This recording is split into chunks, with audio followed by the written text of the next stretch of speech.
ബബ്ബ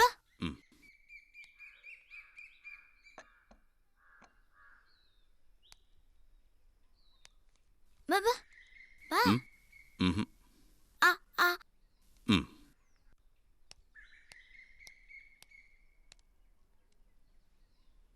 ബബ്ബ ബാ. ഇച്ചായൻ രാത്രി എപ്പോഴാ വന്നത്? കുറച്ച് ലേറ്റായി. ഞാൻ വെറുതെ കിടന്നതാ, ഉറങ്ങിപ്പോയി. എന്നെ വിളിക്കാഞ്ഞതെന്താ? അത് സാരമില്ല, വന്നപ്പോ നല്ല ഉറക്കമായിരുന്നു. ഫുഡ് കഴിച്ചിട്ടാണോ വന്നത്?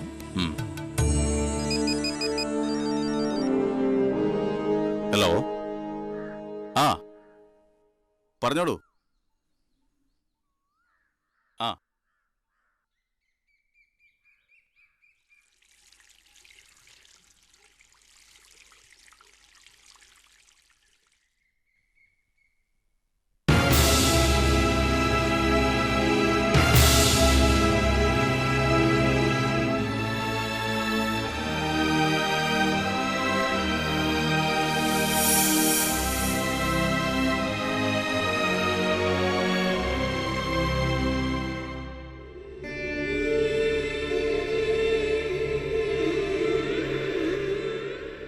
ആനന്ദ, ആ ആയിക്കോട്ടെ, നമുക്ക് ചെയ്യാമല്ലോ.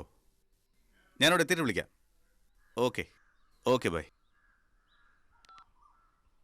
ആ ഇന്നലെ ക്ഷേത്രത്തിൽ പോയി പ്രാർത്ഥിച്ചോ? ഞാൻ അഹങ്കരിച്ചിട്ടുണ്ടെങ്കിൽ പൊറുക്കണേന്ന് പ്രാർത്ഥിച്ചു. ഇനി അങ്ങനെയൊന്നും ഉണ്ടാവില്ല അച്ചായ.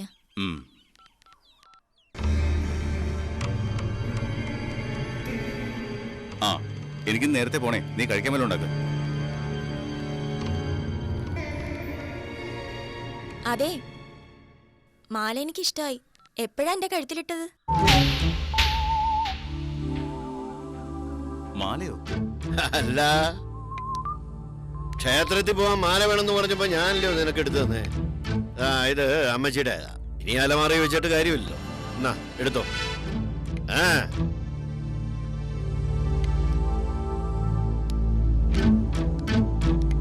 ഇത് അമ്മച്ചിയുടെയാ. ഇതിന് അവകാശികളായ ആനി, ഡോളി, അങ്ങനെ പലരും ഉണ്ട്. തിരിച്ചു കൊടുത്തേക്ക്. നിനക്കിതൊന്നും വേണ്ട. വെറുതെ ആരെ സ്നേഹിക്കുന്ന ആളല്ല കൈമാപ്പിള. ഇതിലെന്തോ ചതിയുണ്ട്. കൊണ്ടുകൊടുക്ക്. ചെല്ലേ.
എനിക്ക് വിശ്വസിക്കാൻ കഴിയുന്നില്ല.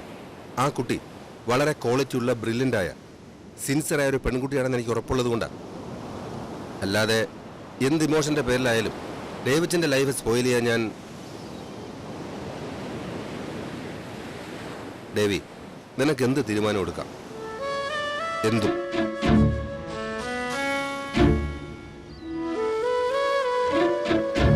കുറച്ച് ദിവസമല്ലേ ആയുള്ളൂ. ഞാൻ കാണിച്ചത് ആവേശമായിരുന്നോ? ഒരുപാട് മനുഷ്യരെ കാണുന്നവരാ നമ്മൾ. എനിക്കിപ്പോഴും കൺവിൻസ്ഡ് ആവാൻ പറ്റിയിട്ടില്ല. അവൾ ഇങ്ങനെയൊക്കെ ഒട്ടും അഡ്ജസ്റ്റ് ചെയ്യാൻ പറ്റുന്നില്ലെങ്കിൽ നീ തീരുമാനിക്കട്ടെ ദേവി. എന്ത് തീരുമാനിക്കാൻ? വത്സമ്മേച്ചി ഇത്രയും കാലം രാജോളിയെ സഹിച്ചില്ലേ? ഒന്നുകിൽ അതുപോലെ ഇതും അങ്ങനെ അങ്ങ് പോവും. ജീവിതമൊന്നും പറയാൻ പറ്റില്ല. അല്ലെങ്കിൽ ഞാൻ മാറ്റിയെടുക്കും എന്റെ രീതിയിലേക്ക്. ഞാൻ അവളോടൊന്ന് സംസാരിക്കാം.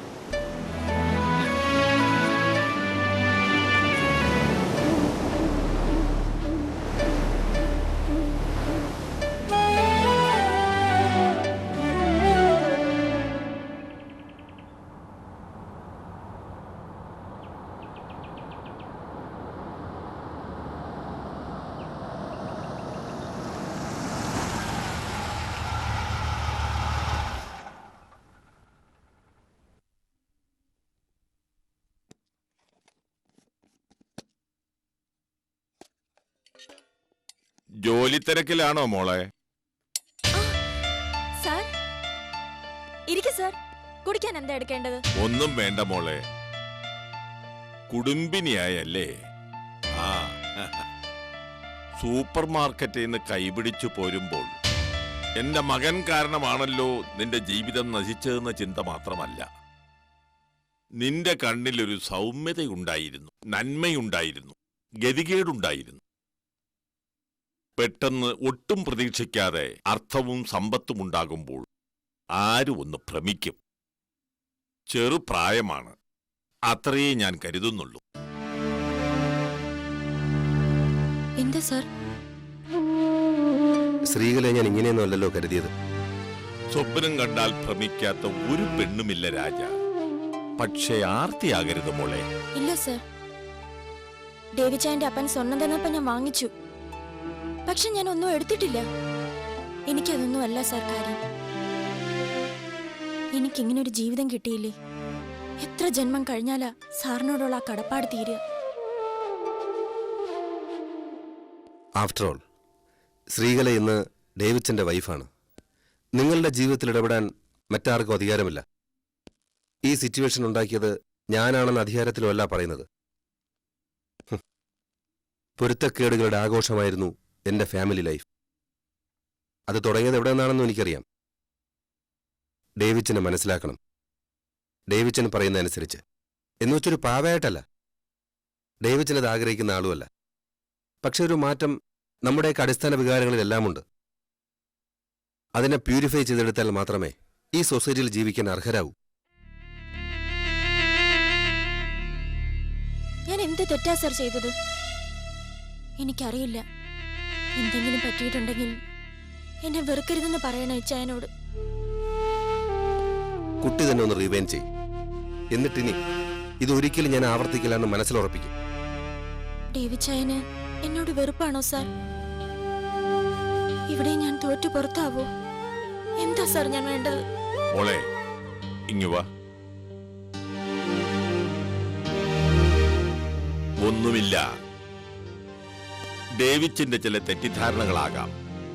ഒന്നും ഉണ്ടാവാതിരിക്കട്ടെ.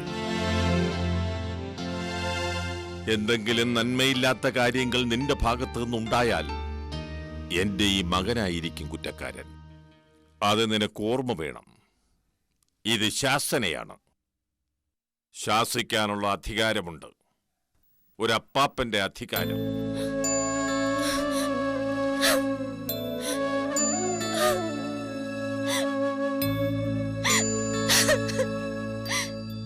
ഞാൻ അറിഞ്ഞുകൊണ്ട് ഒരു തെറ്റും ചെയ്തിട്ടില്ല സാർ, ഒരു തെറ്റും ചെയ്തിട്ടില്ല.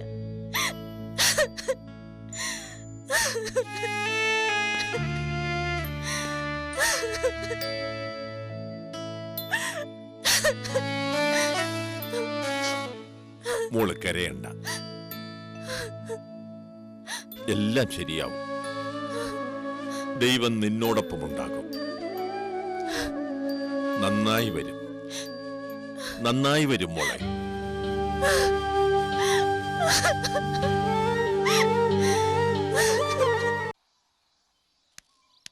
ഡേ, ആ മാങ്ങാത്തല മരുന്നുണ്ട്. ആ വരട്ടെ വരട്ടെ. ആ കല്യാണം നടത്തി കഴിഞ്ഞാ പിന്നെ ഇതെല്ലാം എന്നാതിനാടോ? എടോ അധികാനെ, ഓ ഇപ്പോഴത്തെ ഈ കല്യാണ ബ്രോക്കർമാരൊക്കെ വലിയ ആത്മാർത്ഥതയുള്ളവരാ അല്ലോടോ? ഉള്ളതാ. കെട്ടിച്ചാഴ്ച വീട്ടിൽ അടുക്കളക്കാരും കൂടി നോക്കും. ആ തേങ്ങാ വികസന പോലുള്ള ക്ഷൗരപ്പണിയേ ഉള്ളൂ എന്ന് പറഞ്ഞതാ. പിന്നെ എന്നാതിനെ അത് ചെയ്യാതെ എന്റെ വീട്ടിൽ കയറി നിരക്കുന്നേ? എന്നാടോ മാങ്ങാ തലയാ? മുതലാളി എന്തോ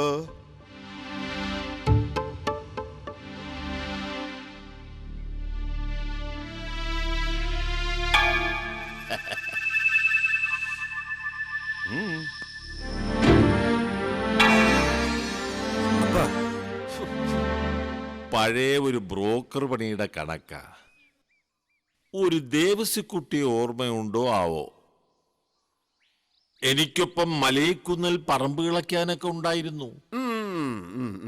പുള്ളിക്കൊരു മകളുണ്ടായിരുന്നു, ലിസി. ഇവന്റെ ഒപ്പം കളിച്ചു വളർന്നതാ. ഇവനെ കൊണ്ടവളെ കെട്ടിച്ചു കൊള്ളാമെന്ന് വാക്കും പറഞ്ഞു. ഇവൻ വലിയ IAS കാരനായപ്പോഴാണല്ലോ ഇവിടുത്തെ കൊച്ചിനെ ഇവനെ കൊണ്ട് കെട്ടിക്കണമെന്ന് പറഞ്ഞ ഒരു ബ്രോക്കർ പണി എന്നെ ഏൽപ്പിച്ചത്. ലിസി ഇപ്പോഴും കെട്ടിയിട്ടില്ല.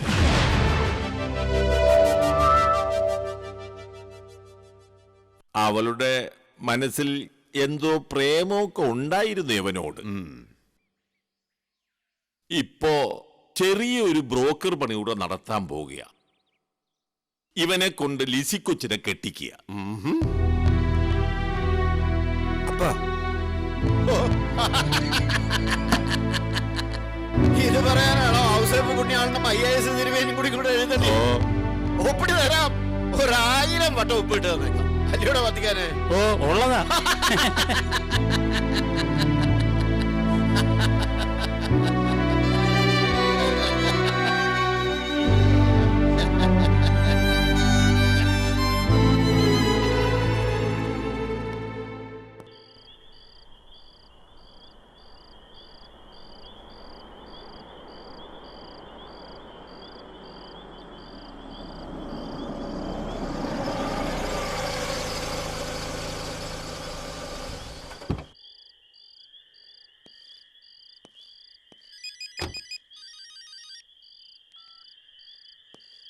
ഹലോ.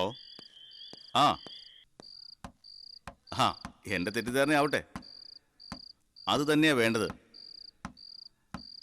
എന്തായാലും രാജോളിന് ഇതോർത്ത് ടെൻഷൻ അടിക്കണ്ട. ഞാൻ അളിയനെ കുറ്റപ്പെടുത്തില്ല. ആ അതുപോലെ അങ്ങനെ പാവമാണെങ്കിൽ നല്ലത്. എനിക്ക് ഹാപ്പി ആവല്ലോ. ആ ആ ഞാൻ വീട്ടിലെത്തി. ഓക്കെ ഞാൻ വിളിക്കാം.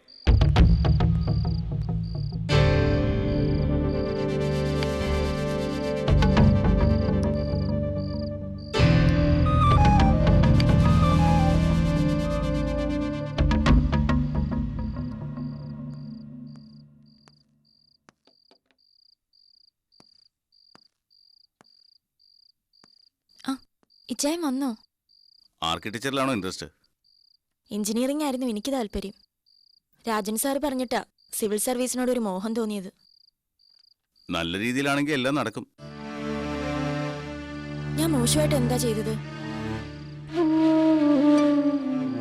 ഒന്നും മനസ്സിലാവുന്നില്ല എനിക്ക്. എല്ലാം സഹിക്കേണ്ടവളാ ഞാൻ.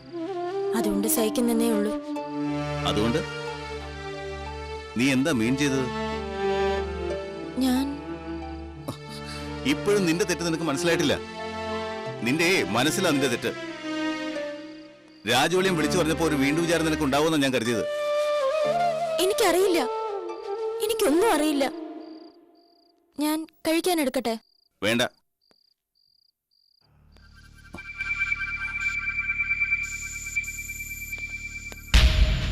എന്താ ഇത്? അയ്യോ, ആനി ചേച്ചിയുടെ സാരിയല്ലേ ഇത്? ഇതെങ്ങനെ കീറിയത്? ആരാ ഇവിടെ കൊണ്ടിട്ടത്? ഒന്നും മനസ്സിലാവുന്നില്ല ചായ. ആരാ ഇത് ചെയ്തത്?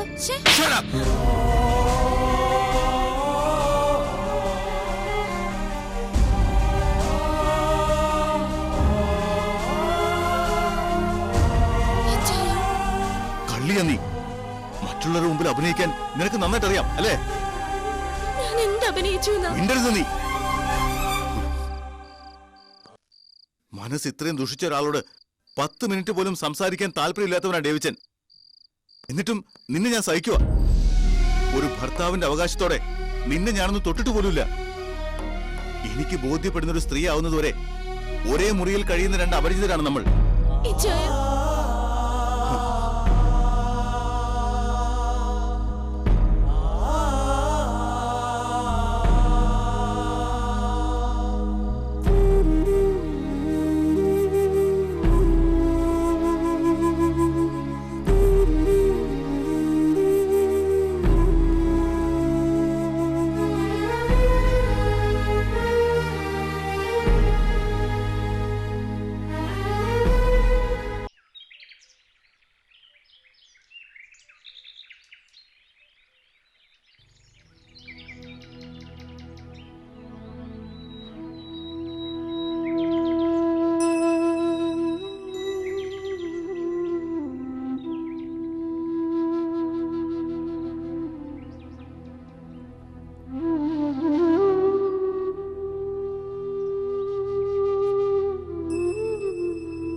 സാറിന്റെ നല്ല മനസ്സാ. എനിക്ക് നന്മ വരണേന്ന് മാത്രമേ സാറും അപ്പാപ്പനും ആഗ്രഹിച്ചിട്ടുള്ളൂ.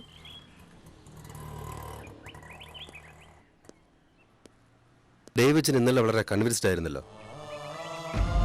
ഇച്ചായനെ ദൈവത്തെ പോലെ കരുതേണ്ട ആളാ. ഭാഗ്യമില്ലാത്ത ജന്മം എന്റെയാ സർ. എന്തിനാ ദൈവം എന്നോട് ഇങ്ങനെയൊക്കെ കാണിക്കുന്നത്? ഒരുപാട് ആലോചിച്ചു. അറിഞ്ഞുകൊണ്ട് ഒരു തെറ്റും ഞാൻ ചെയ്തിട്ടില്ല. ഇന്നലെ എന്താ ഉണ്ടായത്?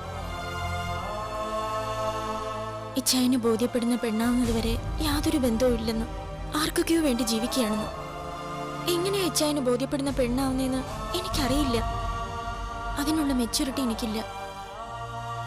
അതുകൊണ്ടാവും ഞാനാണ് തീരുമാനിക്കേണ്ടതെന്ന് പലവട്ടം പറഞ്ഞു ഇച്ചായൻ. എനിക്കൊരു തീരുമാനമേ ഉള്ളൂ. എനിക്ക് വേണ്ടി ഇത്രയും സാക്രിഫൈസ് ചെയ്ത ഒരാളുടെ വേദന കാണാൻ എനിക്ക് വയ്യ സർ. അതുകൊണ്ട്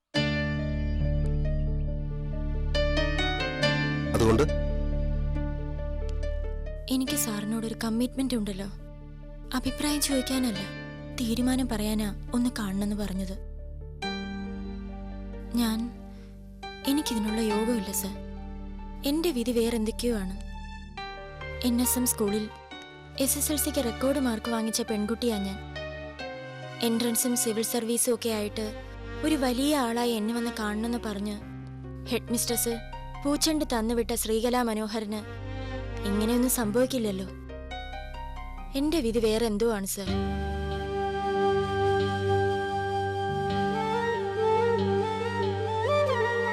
ഞാൻ എങ്ങോട്ടെങ്കിലും പൊയ്ക്കോട്ടെ സർ.